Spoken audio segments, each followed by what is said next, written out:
好啦，乡亲啊，继续来看高铁调整班次。2月初2开始增加一班夜间的加班车，台中无停，是为北部一路驶落南部，大大缩短着行车时间。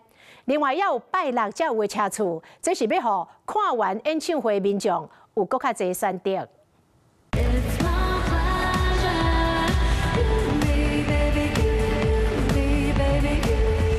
天后蔡依林华丽登场，各种大型的道具配妈咪的歌声甲舞蹈，真有效果。今年真侪艺人小连续去大巨蛋开演唱会，也毋过真侪毋是大上班的民众，因为要赶车，演唱会拢袂当听到煞，都爱先走，实在真无彩。高铁即摆也做出调整。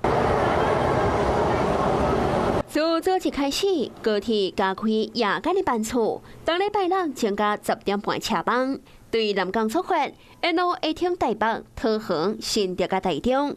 自打北部拜六礼拜有演唱会甲展览等等，互中北部的民众时间较好择。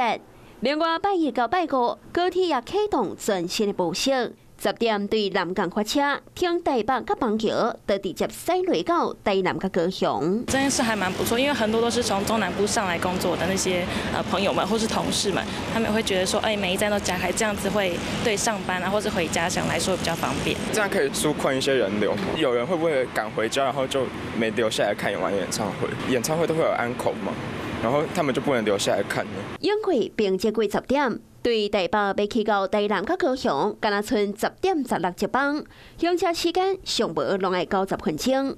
加开1985车次后，若有搁较侪选择，也好台北到台南一段路减到剩83分钟，台北到高雄也只要95分钟。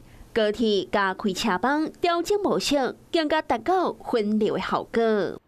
Hello， 我是张新文。想要抢先掌握最及时的新闻资讯吗？赶快订阅、按赞、开启小铃铛，锁定华视新闻 YouTube 频道。